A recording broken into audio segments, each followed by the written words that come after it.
예정대로 일본이 우리나라를 백색 국가에서 제외하는 조치를 강행하자 우리 정부도 맞대응에 나섰습니다. 조금 전에 있었던 청와대 김현종 국가안보실 2차장의 발표 내용 짚어보도록 하겠습니다. 네, 한편 검찰이 조국 법무부 장관 후보자 의혹과 관련해 수사에 나섰죠. 이런 가운데 앞으로 조 후보자에게는 어떤 영향을 미칠지 주목되는데요. 오기형 변호사, 이경수 전 새누리당 부대변인 두 분 모셨습니다. 안녕하십니까? 안녕하십니까? 안녕하세요. 오셨습니까? 일본이 오늘 0시부로 예상했던 대로 백색 국가에서 우리나라를 제외했습니다. 이낙연 총리가 어제 이야기한 걸 들어보면 지소미아 종료의 재검토를 한번 고려해 볼 수도 있다. 다만 조건을 일본이 백색 국가 조치를 원상회복 조치를 한다면이라고 살짝 공을 넘겼는데 일본은 전혀 무시하는 것 같습니다. 어떻게 지금 상황 보고 계십니까? 지난 7월 1일부터 거의 2달간입니다. 예. 시작 자체가 일본이 일방적으로 경제 도발을 했고, 즉 한일 관계의 다양한 측면에서 이 관계가 형성되고 있는 정치, 군사, 외교, 경제. 근데 그 중에 한일 관계 기본이 경제였습니다. 예. 시장 자유 경제, 분업 질서, 무역 규범을 인정하고 이 토대에서 한국과 일본이 세계로 뻗어나가자. 그런 이제 신뢰가 있고 이를 기반으로 해서 비록 역사 문제에 이견이 있었고 영토 문제 또는 이제 문화적인 것 또는 정치적인 것 이견이 있음에도 불구하고 한일 관계가 그동안 발전되어 왔는데 그 경제 문제를 흔들었기 때문에 일본 침략 도발이라고 보는 건데요. 예. 그 이유가 이제 본래는 강제징용 문제겠지만 이걸 문제 삼아서 이 무역 규제 조치를 하겠다고 그랬고 그 규제 조치에 그 예고 그대로 지금까지 왔습니다. 예. 2달 동안. 그래서 이 과정이 있었기 때문에 이 상황을 되돌리는 방법은 정치 경제 분리 하에서 원상회복이 필요한 거 아니냐라는 건데 그 점에 대한 다른 어떤 조치가 없다면 이 상황이 계속갈 수밖에 없고 예. 그래서 한국의 입장에서는 일본의 설명이 막 왔다 갔다 하긴 했었지만 그동안에 계속 경산성, 일본 경산성 이야기가 전략물자 수출 통제 시스템에 대한 신뢰할 수 없는 상황이기 때문에 안보상 무료로 한일 관계 규제를 계속 하겠다라는 예. 이야기를 했기 때문에 그래서 지소미아 연장 거부가 나왔던 거 아니겠습니까? 예. 그렇다면은 이 전제 조건이 해결돼야 지소미아에 대한 재검토가 되는 것이고 그렇지 않고 지소미아만이 다시 어떤 이야기할 수 있는 건 아니다. 물론 지소미아는 한일 간의 경제 문제만 연루된 건 아니고 예. 보다 복합적인 또 고려 요소가 있을 겁니다. 네, 말씀하신 대로 일본이 초기에는 좀 안보 문제를 거론하면서 좀 혼선이 있는 것 같았는데 지금은 입장을 정한 것 같습니다. 이 백색 국가 제외는 우대 조치를 철회한 거다, 경제 보복이 아니다라는 입장을 고수하고 있는데 좀 우리가 어떻게 대응을 해야 된다고 보시나요? 일단 이제 이낙연 총리께서 그 말씀하신 데처럼 만약에 일본이 파이트리스트에서 배제를 철회하지 않으면은 지소미아를 우리가 계속 유지할 의미가 없다라고 말씀하셨는데 그 부분에 대해서는 저는 좀 반대 의견을 좀 가지고 있어요. 예. 지소미아가 물론 이제 순망치한이라고 해가지고 입술이 시리면은 이가 이제 나가는 거거든요. 예. 그럼 입술은 누구고 이는 누구냐면은 입술은 당연히 우리 한국이 될 거고 이는 일본이 될 거예요. 만약에 글로벌 지금 안보 위기 속에서 한국의 안보 위기가 닥치면 일본은 과연 뭐 건강할까, 예. 괜찮을까 하면 사실은 한국의 안보가 위험하게 되면 일본 당연히 안보 위험이 다 따라오게 되는 거죠. 예. 그래서 이제 특히 이제 미국이 추구하는 세계 질서 속에서 그 조치는 똑같은데 그런 차원에서 지소미아가 있었던 것이지 한국의 안보를 위해서 어떤 일본의 안보를 위해서 지소미아가 한일 양국의 단독 협정으로 생각했다면은 그래서 이낙연 총리님 말씀에 충분히 공감을 가는데 네. 그 차원이 아니거든요. 이 차원은. 그런데 마치 일본의 화이트리스트 조치를 철회하면 우리가 지소미아 파기하는 것을 갖다 재검토하겠다고 하는 것은 마치 지소미아를 우리 한국 정부에게 이득이 아니라 일본에게만 이득되는 것으로서 오해를 소지할 수 있기 때문에 예. 이 부분에서는 이렇게 등치시키는 것은 제가 볼 때는 좀 안 맞다는 생각이 들어요. 예. 차라리 이것이 아니고 더욱더 강력하게 한국과 일본의 지금 무역 문제 이것은 양국 경제에 엄청나게 서로가 손해보는 일, 서로가 싸워서 결국 누가 이익만 보냐면 중국만 이익 보는 일. 그걸 왜 우리 한일이 왜 해야 되느냐라고 해서 이것을 외교적으로 풀자라고 접근하는 것이 맞는데 지소미아를 거기다 갖다가 넣는다는 것은 제가 볼 때 우리 정부 당국자가 조금 뭐를 정확하게 이 사태 파악을 잘 못하고 있는 게 아닌가라는 생각이 들고요. 예. 오늘 이제 김현종 사장께서도 이제 말씀하셨더라고요. 네. 그래서 상당 부분 저는 이제 전체의 틀 속에서 보면 정말 비장하게 비장한 각오로 해가지고 쭉 발표를 하셨는데 맞습니다. 이거 일본이 처음 잘못 짚은 거예요. 일본이 그 파이트 리스트에서 저희를 배제할 때 예. 처음에는 강제징용 문제에 대해서 그 우리 대법원 판결 가지고 문제 삼았다가 예. 그 부분이 잘못하면은 과거 일본의 행위, 군국주의 행위, 식민지 행위, 침탈 행위, 전쟁 행위 이런 것들을 독박을 쓸까봐 갑자기 바꿔가지고 안보 수출 문제를 갖다가 한국이 위반했기 때문에 한다고 했다가 예. 지금 와서 다시 돌아가거든요. 일본이 처음부터 끝까지 한 가지만 가지고 이 문제를 얘기했다면 상황이 달랐을 텐데 왔다 갔다 하는 바람에 상당 부분 여론이 일본에게 불리하게 돌아간 건 사실이죠. 네. 김현정 차장 얘기는 조금 이따 다시 말씀드리겠습니다. 알겠습니다. 그렇죠. 시청자 여러분들께 오늘 스가 요시히데 관방장관이 했던 이야기를 좀 정리를 해드려야 네. 될 것 같은데요.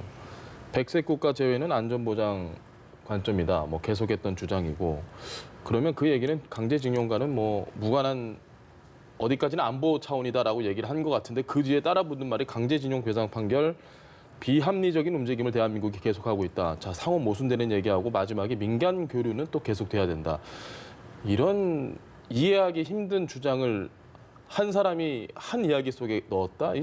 저는 좀 이해가 잘 안 갑니다. 스가 요시히데 관방장관이 이제 아베 정부의 넘버 2 아니겠습니까? 예. 근데 그동안 몇 번의 발언이 계속 이뤄왔습니다. 강제징용 문제냐? 그게 아니다. 예. 그런데 강제징용 문제 아무 상관없냐? 그건 또 아니다. 그런 이야기가 계속 일관되게 왔었고요. 이 전체적으로 한일 관계의 갈등이 일본 중소기업들이나 소비자들에게 영향을 미치고 특히 네. 영향을 미치면 그럼 그런 영향이 가시화될 때마다 민간 교류는 풀어야 된다. 이제 이런 이야기들이 모순된 형태가 있었던 거죠. 예.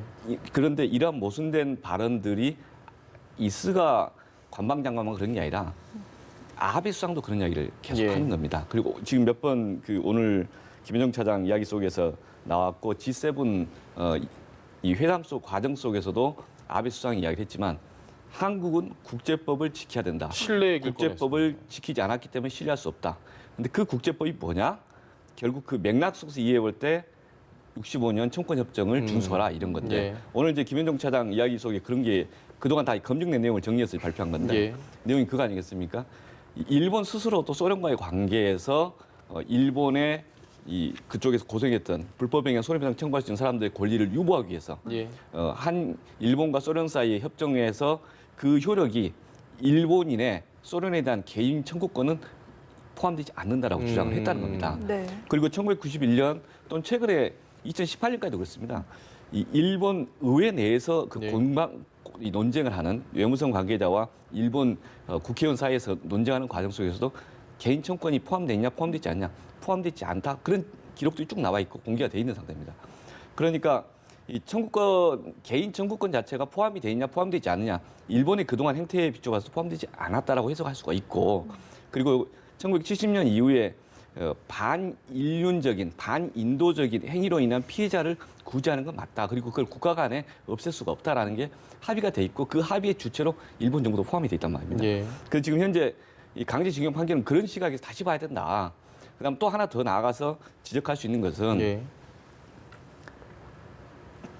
중국에 강제징용했던 사람들이 일본 정부를 일본에 있는 기업을 상대로 소송을 해서 1심, 2심에서 3심이 졌습니다. 예. 근데 3심 판결문의 내용에가 일본 최고법원에 그 어떤 판결을 썼냐면 외교적 비호권 행사할 수 없으니까 이걸 패소 판결할 수밖에 없는데 예. 그렇지만 일본 기업이 돈을 갚았으면 좋겠다.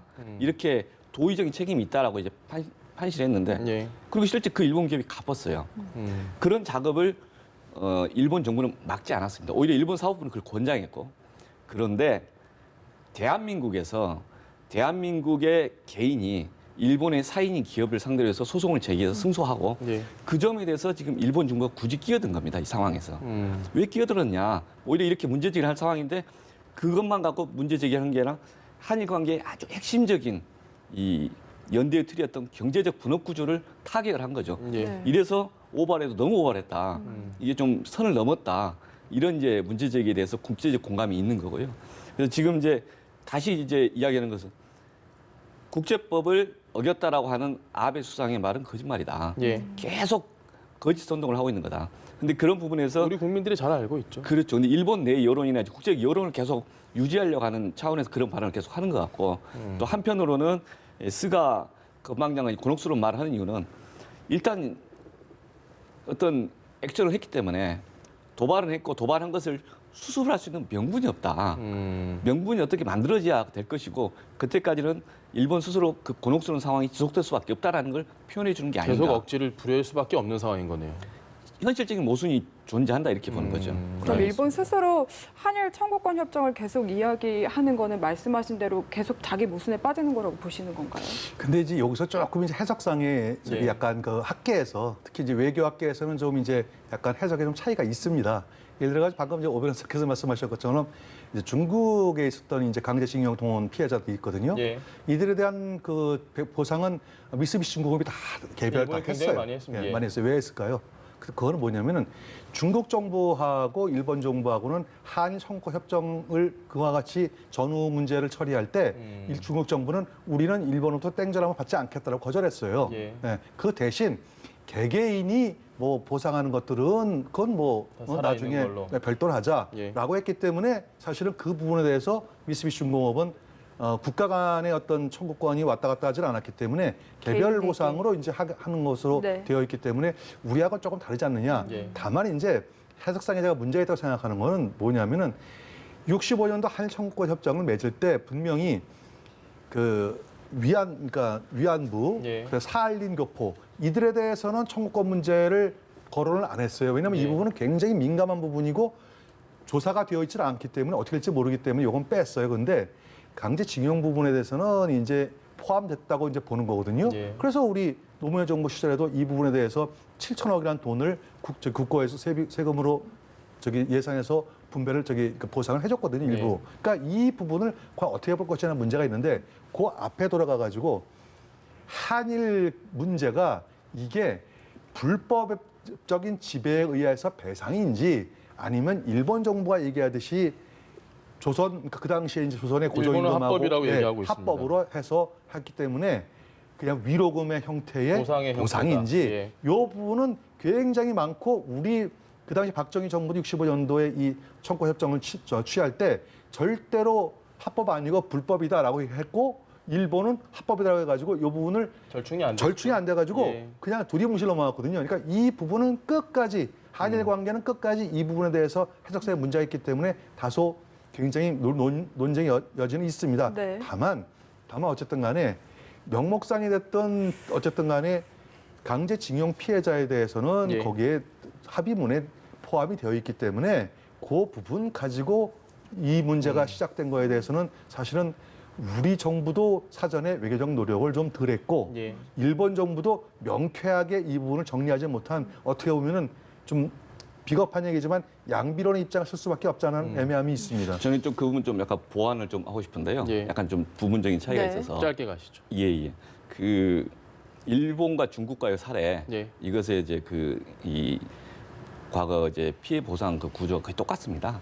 한일 간의 관계나 그게 샌프란시스코 협정을 매개로 한 예. 그 뒤로 65년 협정, 거의 70년 초반에 그 협정 거의 비슷한 구조였고요. 그래서 국가 간에 이제 다투지 않겠다는 거였죠.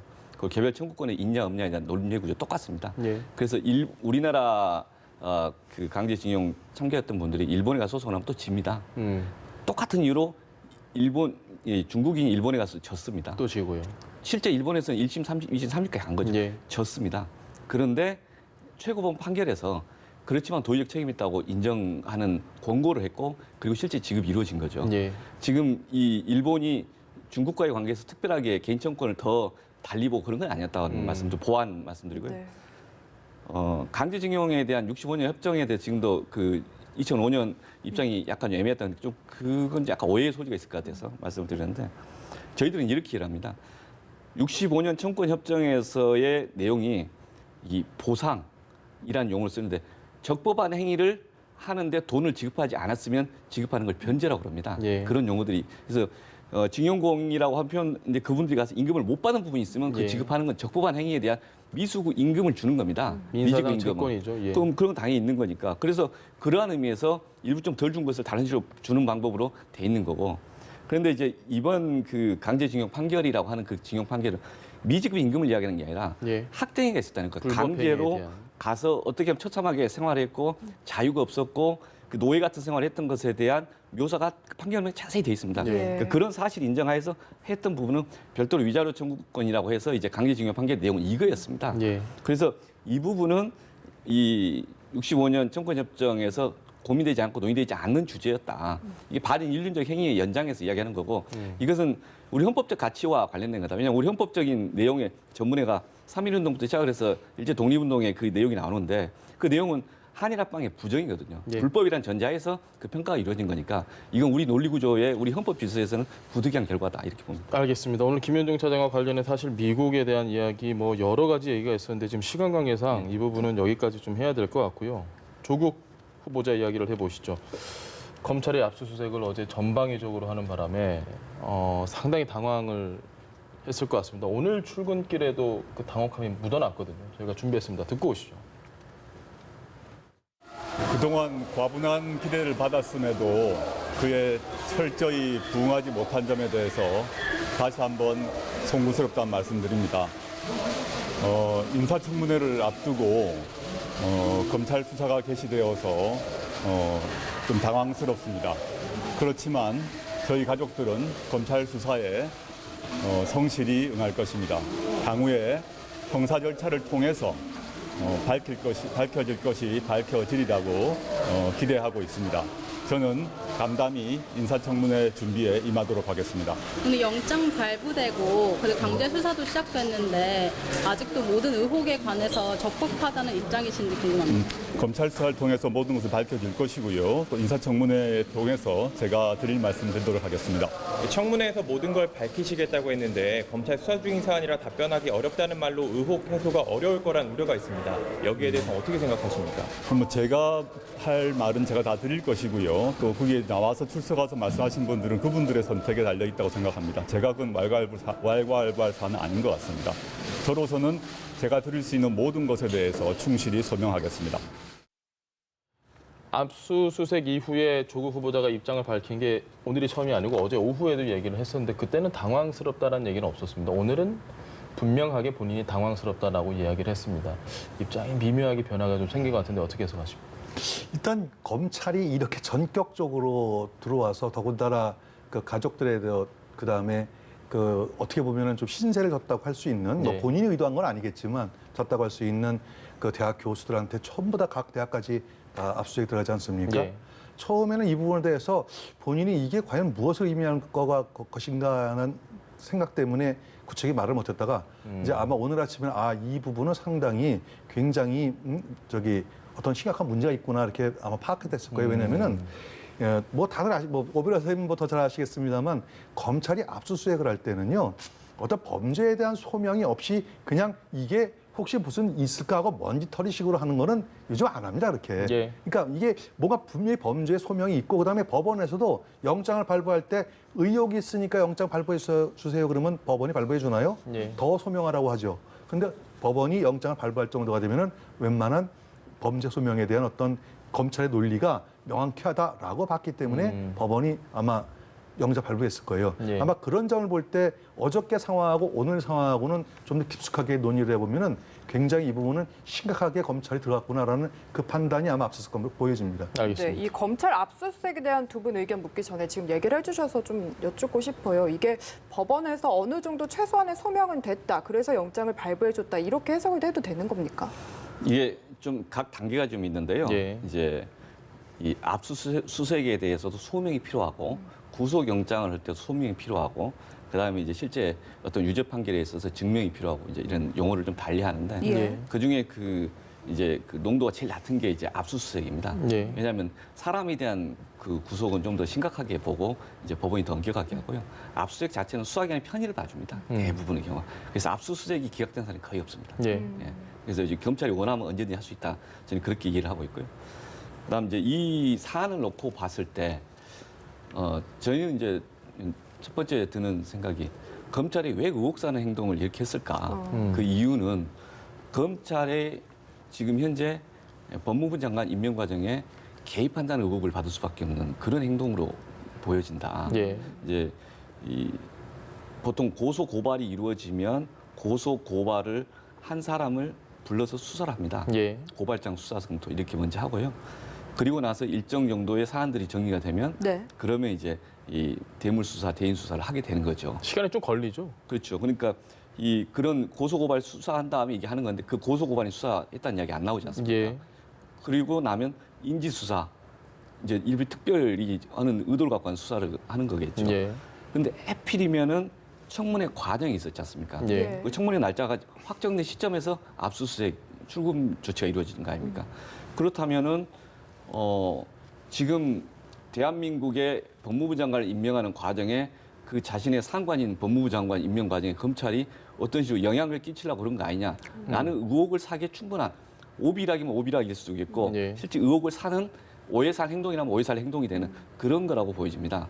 그래서 이제 법무부는 검찰 개혁을 원하는 법무부 후보자가 지금 나와서 이제 청문회 준비를 하고 있는데 네. 그 외청인 검찰청에서는 검찰 개혁을 반대하는 시위를 하는 거 아니냐라는 네. 식의 오해가 있어서 여러모로 좀 황당한 상황이다 이렇게 보고 있습니다. 여당에서는 어제 불편한 기색이 조금 드러났는데 오늘은 아주 강하게 비판했습니다. 이해찬 대표가. 그 얘기도 좀 듣고 나서 이 교수님 얘기 들어보겠습니다. 오히려 그보다는 제가 더 우려하는 것은 그 조국 법무부 장관 후보자의 청문회를 앞두고 검찰이 전격적으로 전방위적으로 30군데를 그 압수수색을 했다는 뉴스를 어제 처음 우리가 접했습니다. 사전에 그 누구도 몰랐는데 언론은 압수수색한 과정을 취재를 했다고 합니다. 언론에 취재는 시키면서 관계기관에는 전혀 그 협의를 안 하는 그런 전혀 전례 없는 행위가 벌어졌습니다. 이 점이 오히려 훨씬 더 그 나라를 좀 어지럽게 하는 행위라고 아니할 수가 없습니다. 나라를 어지럽게 하는 행위다라고 정말 강하게 비판을 한 것 같습니다. 이 대표의 발언 어떻게 보셨습니까? 글쎄요. 과연 검찰이 지금 그 조국 후보자의 어떤 그 주변에 지금까지 언론에서 수없이 벌써 한 2주 동안 계속해서 의혹 제기했던 부분을 수사하는 것을 갖다가 나라를 어지럽히는 행위다라고 그렇게 보는 것이 맞느냐 예. 하면은 저는 동의하지 않습니다. 예. 그다음에 두 번째. 지금 이제 여권에서 조국 후보자에 대해서 지속적으로 얘기하는 것은 검찰 개혁의 적임자라고 계속해서 이제 그 논리를 펴고 있기 때문에 예. 아마 이해찬 대표도 그렇게 말씀하시는 것 같아요. 그래서 이제 그 조국 후보자의 수사 들어가는 것은 검찰 개혁을 막는 행위 아니냐라고 보는데 저는 두 가지 점을 좀 문제 제기를 하겠습니다. 첫째, 예. 검찰 개혁이라고 하는 것이 과연 뭐냐면은 한마디로 얘기하면은 수사권 조정하는 거하고 그다음에 공수처 설치하는 거거든요. 예. 뭐 공수처는 그렇다고 치더라도 수사권 조정하는 것의 가장 핵심적인 것은 뭐냐면은 경찰에게도 영장 청구를 주는 거예요. 영장 예. 청구가 안 되면은 수사 안 되니까. 근데 그건 헌법 개정 사항이에요. 검찰을 통해서만 영장을 청구하게 돼 있는데 예. 그게 과연 그럼 검찰 개혁이냐? 다만 검찰 힘을 빼겠다는 압력의 수단으로 검찰 개혁 하는 게 아니냐라는 의구심을 들을 수밖에 없죠. 예. 그다음에 두 번째, 검찰 개혁 하지만 민주당 내부에서 검찰 개혁 지금 저 수사권 조정하는 거 반대하는 분 안 계신가요? 제가 보기에도 몇 분의 법률 전문가들이 전부 다 이거 잘못하면 나중에 커다란 부작용이 생길 수 있다. 예. 그래서 반대해요. 그런데 어떻게 해서 이것이 과연 검찰 개혁의 적임자가 하필이면은 조국 후보자냐라는 그 등식을 맞추는데 전 동의가 어렵다는 얘기죠. 예를 들어 가지고 그것을 하기 위해서는 지금 가장 중요한 법제화 아니겠습니까? 예. 그 법제화를 할 수 있는 분이면은 누가 갖다 놔도 다 똑같아요. 근데 왜 조국 후보자만 적임자인가요? 예전에 박상기 법무부 장관 이자 청문회 할 때도 검찰개혁의 사법개혁의 최적임자라고 했어요. 그분 뭐 하셨나요? 1년 벌써 2년 다 돼갔는데 2년파 지나갔는데 그럼 결국은 조국 후보자도 똑같은 이유로 단지 대통령 입장에서 볼 때 임명권자가 자기가 가장 마음에 맞는 자기의 정치 철학을 자기의 국정 운영의 기조를 같이 따라올 사람을 장관을 임명하는 건 당연한 일인데 예. 그것을 갖다가 마치 여당에서도 민주당에서도 검찰 개혁의 적임자라고 해가지고 몰고 가는 거는 잘못하면 조국 후보자 한 사람을 위한 생각만 하게끔 만드는 국민들이 그렇게 오해하지 않을까 이런 생각이 듭니다. 네, 이거 좀 답변해 주셔야 될 것 아니요, 같아요. 이거 저 말씀하신 부분 상당 부분이 좀 저 이해가 될 만한 부분이 있고요. 예. 저 전혀 뭐 다르다 이런 의견보다는 저희도 이제 이 사안을 바라볼 때 실제 검찰 개혁의 초점이 뭐냐, 뭘 개혁해야 될 거고 그 동안에 검찰 개혁이 왜 안 됐냐 이런 점의 논점을 좀 더 논쟁하면 더 좋겠다는 생각이 들었습니다. 예. 검찰 개혁의 초점이 되는 게 공수처입니다. 거의 이 국민들이 70~80%가 공감을 하고 있고 오히려 이제 검찰 개혁 이게 공수처를 설치할 경우에 공수처 수사 대상에 얼만큼 할 거냐가 논쟁이 있어서 좀 줄어들고 했었지 않습니까? 한 6천 몇 명 정도가 대상이 됩니다. 그런데 예. 주된 대상에 공수처에는 이 검찰 2,100명, 판사 2,500명, 그리고 경호관 상급 이상의 경무관 이상의 경찰, 그리고 국정원 간부 쭉 이렇게 포함되어 있습니다. 예. 그래서 이 중에 검사에 대한 수사권을 갖고 있는 게 되게 크고 네. 검찰의 반발이 되게 큰 지점입니다. 공수처 자체가. 예. 그럼에도 불구하고 이제 국민적 지지하고 있지만 여전히 지금도 사기특위에서 속도가 더디고요. 예. 그다음 수사권 조정 같은 경우에 이제 아까 이 교수님이 좀 다른 말씀하시긴 했지만 제가 알기로는 여야의 이슈는 아니었습니다. 예. 실제 자유한국당에서도 나경원 원내대표도 수사권 조정의 부분은 상당 부분 공감을 하고 다만 이게 논란이 됐던 것은 그 전에 정치관계법이었습니다. 예. 그러니까 정치관계법 특히 지금 선거법, 정개특위 이 부분에서는 반대한다. 그런데 이 부분이 이 패스트트랙에 올리지 않는다면 수사권 조정은 할 수 있다 이런 이야기 있었고요. 지금 현재 수사권 조정 법안이 검찰정부 형사소송법에서 이 검경간의 조정 법안인데 그 내용이 상당 부분이 이제 바민당에서 논의했던 안대로 나와 있습니다. 예. 네. 이게 정부의 안도 아니고 그래서 여야 간의 상당한 논의 과정을 거쳐서 나온 안들입니다. 그런데 이 안에 대해서 제일 큰 장애물은 자유한국당도 아니고 바민당도 아니고 검찰이었습니다. 이 수사권 조정 과정을 통해서 권력의 권한이 축소되는 것에 대한 그런 여러 가지 다른 의견들을 많이 피력을 했고 지난 한 20년 동안에 검찰의 그 여러 가지 제도 개혁을 할 때마다 다양한 액션과 이벤트가 터지면서 무산이 됐습니다. 쟁점이 흐리고 A라는 이슈가 그 당시에 중요했는데 어느 순간에 B라는 이슈로 전환이 되고 이상한 사건이 터져서 보도가 쫙 되고 엎어지고 예. 그래서 야 이런 상황에서 지금 오히려 검찰이 가만히 있었으면 조국 그 후보자가 더 답답할 텐데 이거 지금 현재 왜 이런 이슈를 이렇게 만드는지가 좀 오히려 의문입니다. 지금 검찰이 굳이 이 시점에 검찰 개혁이 초점이 된 시점에 자기들이 검찰 개혁의 대상 주체를 선정하겠다고 덤벼든 꼴 아니냐 아니면은 본인들은 그런 의도 없었겠다고 볼 수도 있는데 이해찬 대표의 발언에 대해서는 어떻게 결과적으로 보면 생각하십니까? 그런 거 아니냐 이런 의혹이 있는 거죠. 예. 이해찬 대표의 발언에 대해서는 어떻게 생각하십니까? 그러니까 이해찬 대표의 검찰로서는 부담스러울 수 있을 텐데. 예, 이게 나라를 흔드는 정도다 이런 표현은 좀 과한 거라고 생각하는데 저도 그 이유로 이제 사전 협의가 있었냐 없었냐 이렇게 보는 것은 글쎄 논리적인 이유가 있는지는 제가 뭐 딱히 좀 별도로 이 사안을 보자면 예. 제가 보기에는 해필이면 검찰 개혁의 주체냐 아니냐 갖고 국민들이 심사하고 있는 와중에 예. 그 정치권에서 그걸 판단하려고 청문회를 준비하고 있고 날짜가 확정된 마당에 굳이 끼어들어 가지고 그리고 그 과정에서 마치 이 공정한 수사인 양 하는 게 그게 검찰이 스스로 정치를 좀 하는 의혹을 사는 거다라고 보는 거죠. 여당에서는 지금 이런 입장인데 반대로 또 보면 야당에서는 정말 해석이 분분한 게 이게 서로 뭔가 짜고 치고서 결국에 면죄부를 주기 위한 게 아니냐라는 이야기도 그래 있습니다. 맞습니다. 지금 오 변호사께서 그렇게 말씀하시니까 예. 이제 소수 의견입니다. 이거는 뭐 전체 주류 의견은 아니고 소수 의견이 뭐냐면은 이 청문회법의 구조에 보면은요,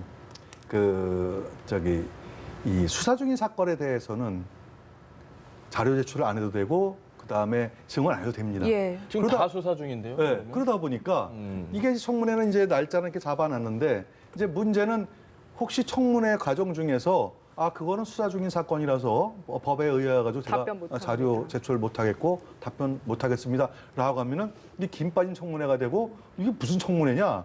그럼 이틀씩이나 잡아놨는데 이틀씩이나 잡아놓은 거기 중에서 할 게 아무것도 없지 않느냐? 심지어는 각종 의혹이 제기했던 사람이 모두 다 수사 대상에 들어다 보니까 그래서 이제 청문회 그 무용론, 청문회 보이콧론 이 얘기가 나온 거거든요. 물론 이제 제가 볼 때는 그럼에도 불구하고 자유한국당에서는 청문회는 정상 진행할 것으로 보여집니다. 네. 왜냐하면은 국민들이 볼 때 이 청문회를 이걸 아셔야 돼요.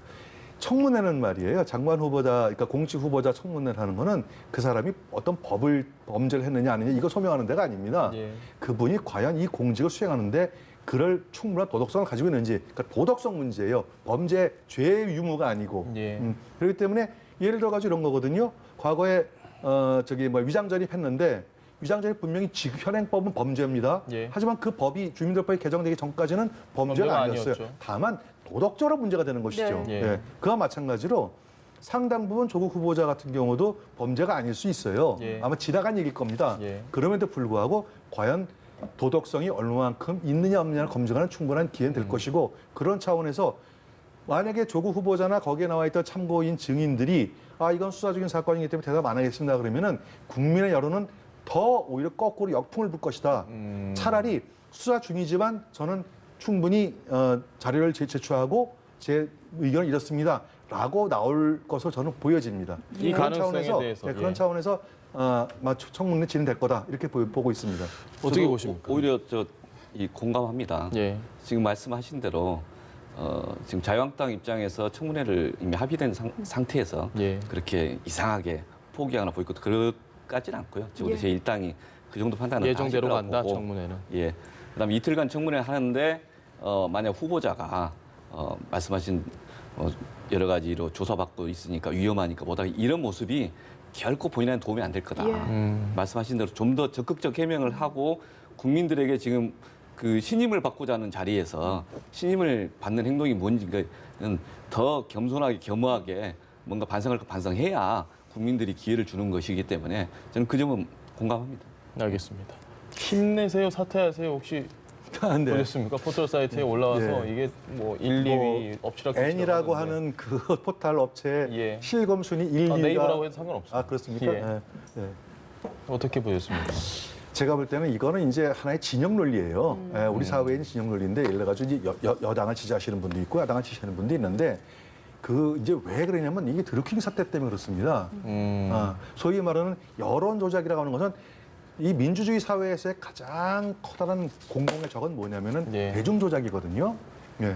그래서 사실은 플라톤 같은 사람도, 유명한 이 플라톤 같은 사람도 민주주의는 사실 어떻게 보면 가장 위험한 제도라고 이렇게 보는 게 대중 조작 때문에 그렇습니다. 네. 이게. 그래서 역대 수많은 민주주의를 포장했던 그 지도자들이, 독재자들이 가장 잘 써먹는 방법이 그 대중 조작이거든요. 예. 그런 차원에서 볼 때 예를 들어가지고 힘내세요 또는 사퇴하세요, 이거는 우리 쪽 수가 더 많다는 걸 자꾸 보여주기 위한, 그래서 마치 눈덩이 효과처럼 예. 마치 그게 모든 우리 쪽의 국민들의 여론이냐 이렇게 호도해서는 안 될 겁니다. 냉정하게 바라봐가지고 정말 조국 후보자가 정말 법무부 장관 후보자로서 국가, 그다음에 작게는 사법개혁 이 임무를 완수할 도덕성을 가져는지 안 가져는지 그걸 판단해야지, 응원하고 반대하고 하는 것들이 실검에 올라간다는 것 자체가 우리 사회가 얼마만큼 공정성, 균형성에 위험 신호 있는지 저는 거꾸로 그걸 우려하고 있습니다. 조금 전에 방송 들어오기 직전까지 봤을 때도 올라와 있던데 확실히 국민들이 관심이 참 지대하다 이런 생각이 들긴 하더라고요. 저는 이제 이런 경쟁이 그렇게 쓱 도움이 될까 예. 저도 좀 그런 생각을 합니다. 예. 기왕이면은 이번 이 사태를 통해서 이제 몇 가지 사회적인 숙제를 보여준 거 아닌가 싶습니다. 첫 번째는 언론에서 이제 보도하는 방식에 대한 같이 검토해보자, 이제 같이 반성해보자 그런 이야기를 좀 해야 될 것 같습니다. 네. 저희가 이제 내부적으로 이제 봤던 이번에 돌아다니는 이야기긴 하지만 노무현 대통령 논두렁 사건 때 15일간 보도된 건수가 노무현 이름으로 3만 건 정도 되잖아요. 예. 그리고 이제 이번에 조국 후보자 지명한 딱 보름 동안 이때 3만 건인데 약 500건이 좀 많습니다.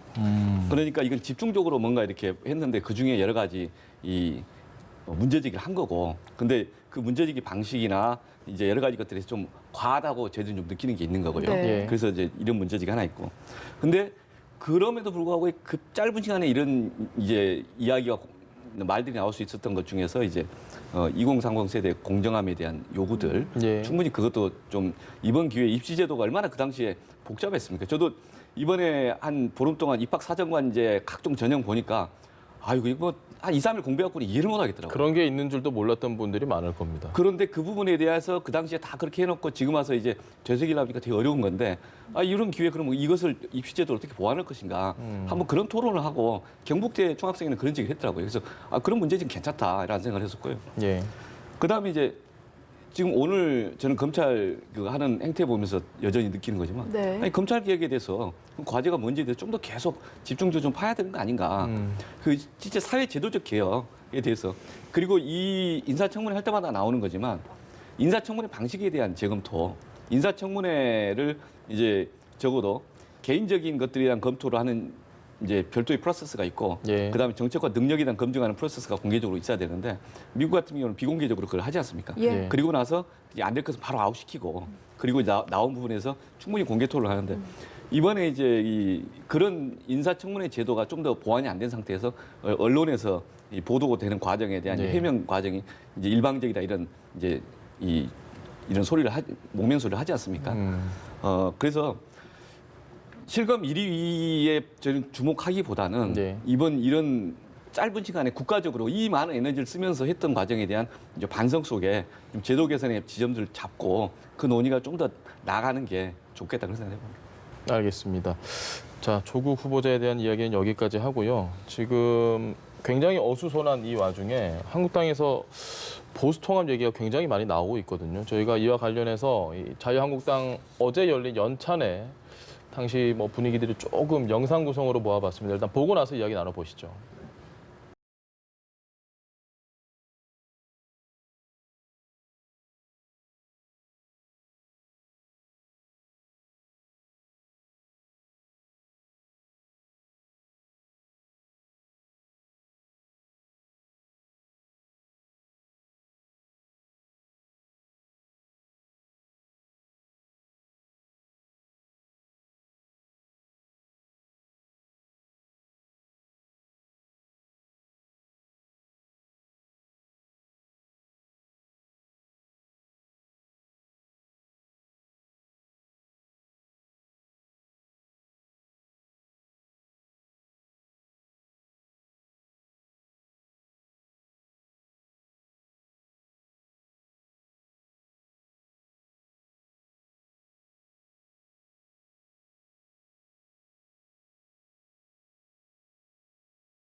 그리고 그에 대한 책임, 내부 집안 싸움이 아직 여전하다. 어떻게 좀 이해를 하면 되겠습니까? 당연히 아파해야죠. 예. 사실은 이제 저도 이제 예전에 어떤 뭐 방송 프로그램에서 그 얘기했습니다. 박근혜 전 대통령 탄핵 그 장면을 보면은 과거 노무현 전 대통령 탄핵하고 비교를 해봐라. 예. 노무현 대통령 탄핵 시절에는 그때 뭐 김근태 의원부터 시작해가지고 수없이 많은 의원들이 나가서 부당하다고 오목을 알렸지 않습니까? 그게 국민들의 마음을 울렸어요. 예. 맞다, 부당하다. 저거 깜도 아닌 거 가지고 무슨 탄핵이냐라고. 물론 국회의원 의석수가 많으니까 탄핵은 됐지만 예. 저게 얼마나 부당한 것인가를 온몸으로 다 의원들이 저항을 했어요. 근데 박근혜 전 대통령 탄핵할 때 어떤 한 분 나가서 우통 벗고 나가서 싸운 분이 있나요? 그러기에는 다 사안이 뒤에 앉아. 조금, 예. 아니요. 사안과 상관없습니다. 예를 들어서 본인의 소신이죠. 음. 김용호 의장이 말씀하신 게 그거거든요.